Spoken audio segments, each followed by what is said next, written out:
Naiwang patiwarik ang Leyte Province sa paghupa ng Typhoon Yolanda noong 2013. Nagmistulang abo ang dating brilyong asul ng baybayin. Ang masiglang kulay luntian ay nalunod sa kulay putik. Nabalot ang sumunod na mga araw, linggo at buwan sa kadiliman. Ngunit kahit ang hating gabi ay hindi nagtatagal, darating at darating din ang bukhang liwayway. Silipin natin ang panibagong araw na sumikat sa Leyte at sa bayan ng Tanauan, dito sa Kahanga-hangang Pilipinas.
Unti-unti nang bumabalik ang kulay sa lalawigan ng Leyte.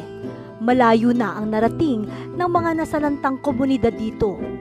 At bagamat mahaba pa rin ang tatahaking daan patungo sa total recovery, nariyan pa rin ang walang tigil na pagpupursige ng lokal na komunidad at ng mga kaakibat nito sa rehabilitasyon tulad ng GIZ. Ang GIZ o ang German Development Cooperation sa Ingles ay kinumisyon ng German government para maging partner sa pagsulong ng sustainable development sa iba't ibang bansa. Mahigit 30 taon nang magkaakibat ang GIZ at ang komunidad sa Pilipinas sa pagpopromote ng peace and security, climate change adaptation, school, health at iba pa. Tuloy-tuloy ang trabaho nilang dalawa upang maiangat ang antas ng pamumuhay ng bawat isang Pilipino. Sa Leyte Province naman, sumusuporta ang GIZ sa mga komunidad dito mula pa noong 2005 sa pamamagitan ng Environment and Rural Development Program o ENRD. Patapos na sana ang programang ENRD sa gitna ng 2014, ngunit nabago ang ihip ng hangin sa pagdating ng bagyong Yolanda. Sa bagong komisyon nito, patuloy ang pagbigay ng ENRD ng technical assistance sa paggawa at pag-implement ng rehabilitation and reconstruction plan ng Yolanda-affected areas.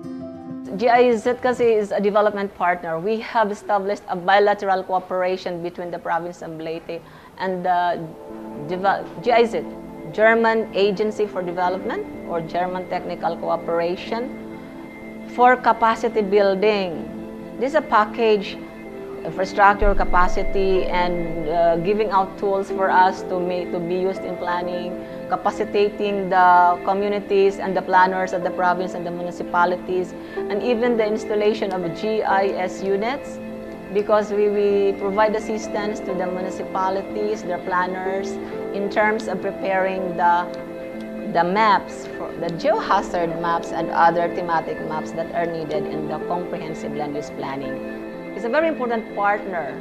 It's an urgent, even an urgent partner for us to concretize our vision of making a well-planned province down to the barangay level so that we will integrate the planning in terms of disaster and climate change.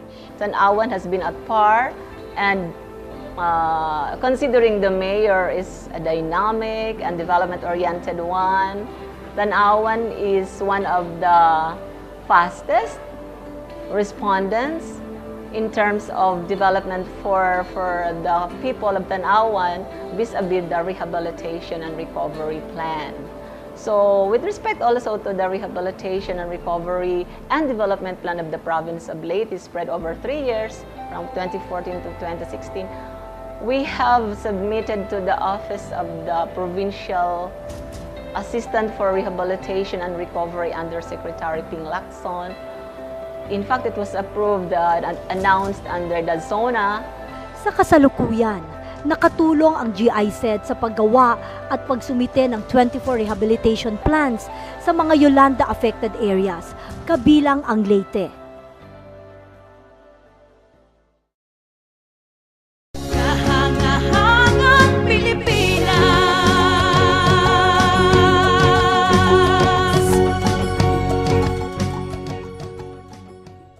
Kahanga-hangang Pilipinas.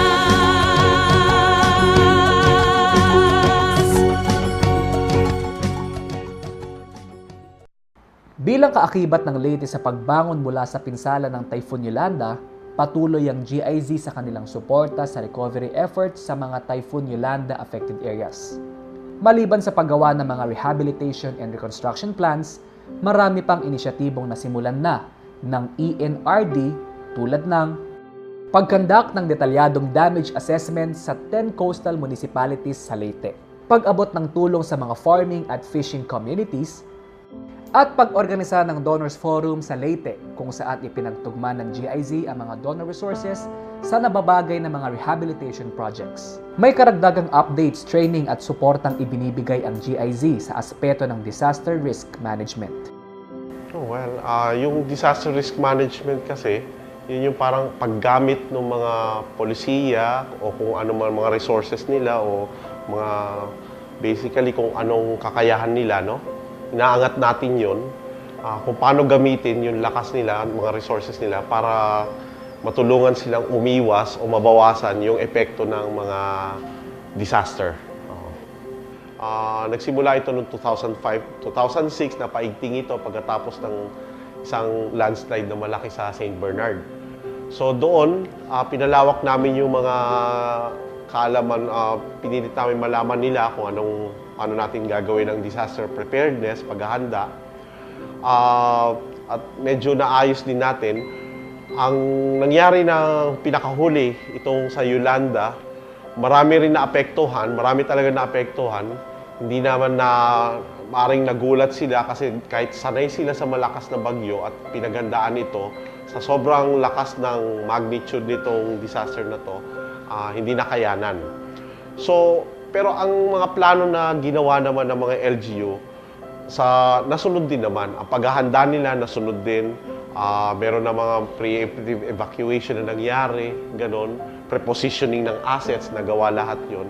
Yun nga lang talaga, dahil sa lakas, magnitude nitong bagyo na to, medyo nakita natin ngayon ang kakulangan at yun ang pinipilit natin punuin sa rehabilitation aspect na.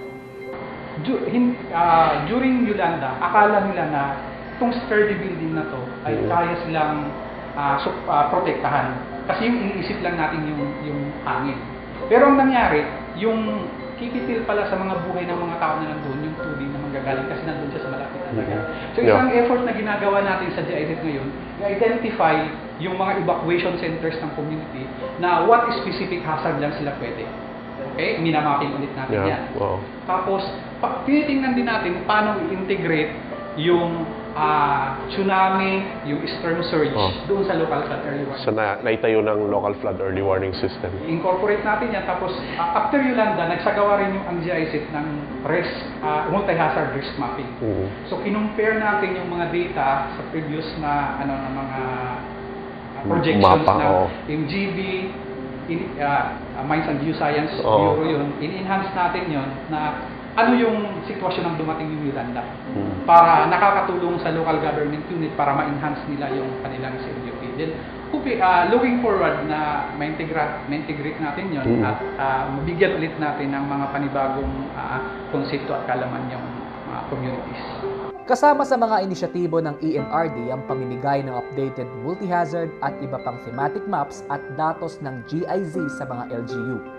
Pati na rin ang training sa paggamit ng high-tech na GIS mapping system. GIS stands for Geographic Information System. So sabi nga, basically it's a computer-based program for mapping and analysis of data existing and happenings on Earth. So doon, magagamit mo yun as tool. So yung paper-based mo is, i-convert mo yan to computerized maps. So sa GIS naman is maraming pwede kang gawin doon. Mabilis kang mag-edit. Not like sa paper-based is madumi yung papel o susulat ka na ng bago. Then sa file management, parang safe yung files mo. Then you can store bulk of maps. So you can also print, madali ka makapag-reproduce in terms of mass production, like anong national agency or NGOs na pupunta sa inyo, madali ka pang makapag-print, makapagbigay ng data. So yun. Yes, we have, first we identify those very damaged area after Yolanda. Then mayroon kami sinasabing overlaying of maps. Lahat ng hazard maps.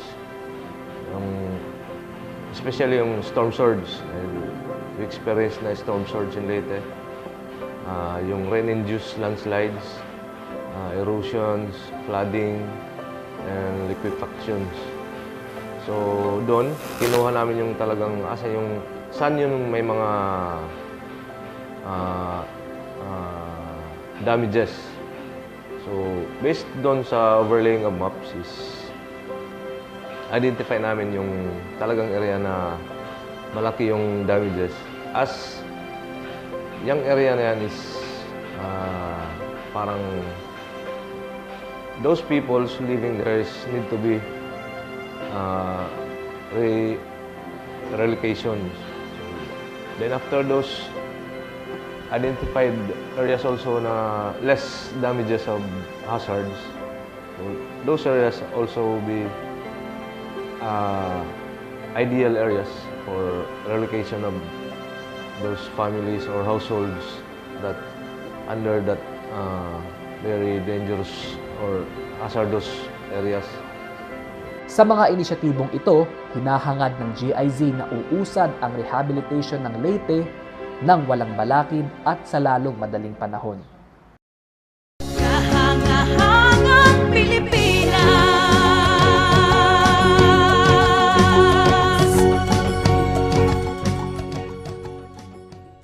Kahanga-hangang Pilipinas.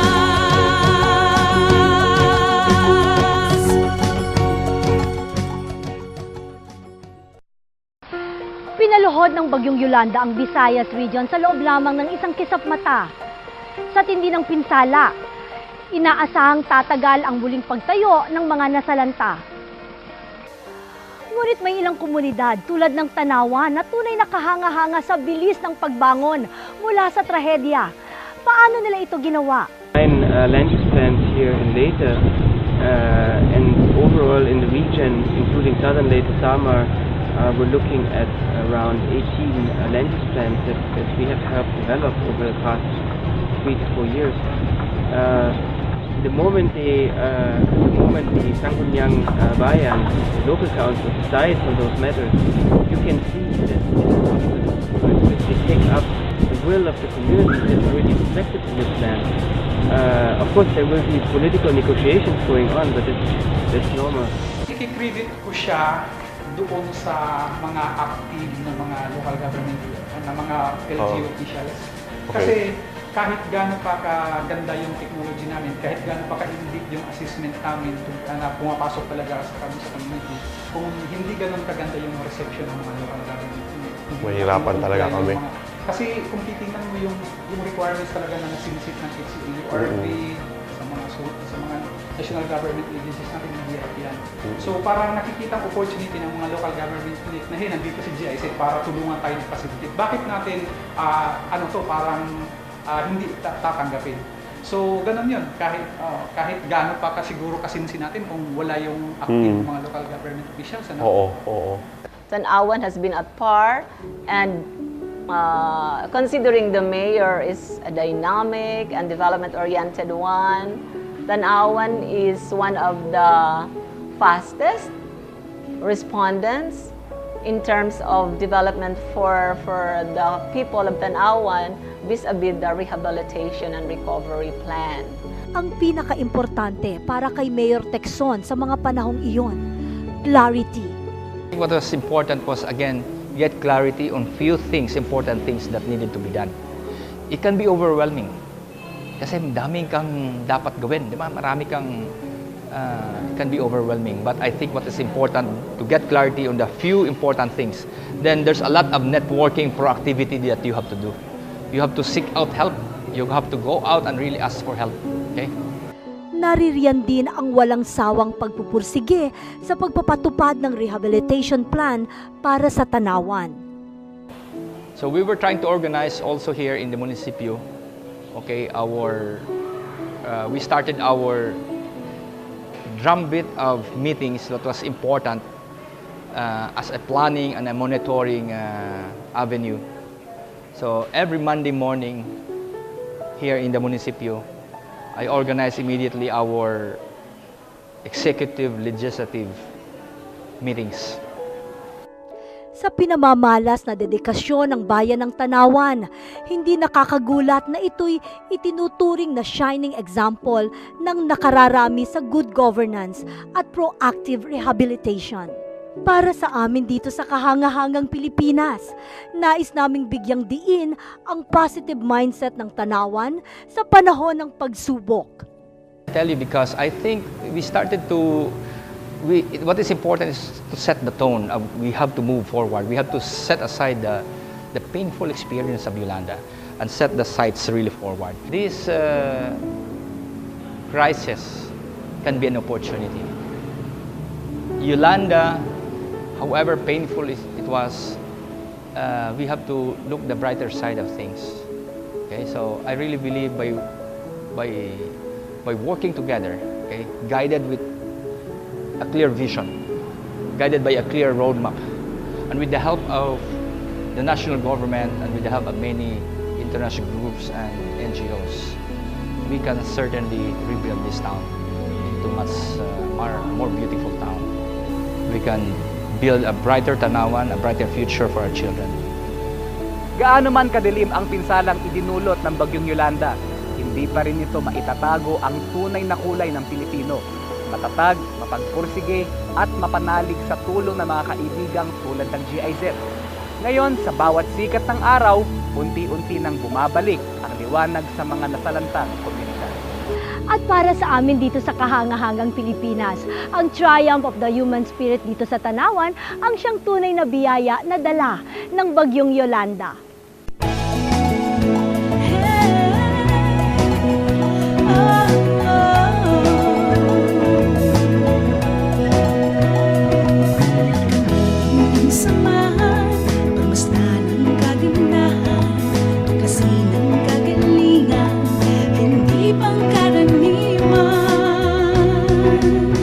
Kahanga-hanga ang Pilipinas, kamangha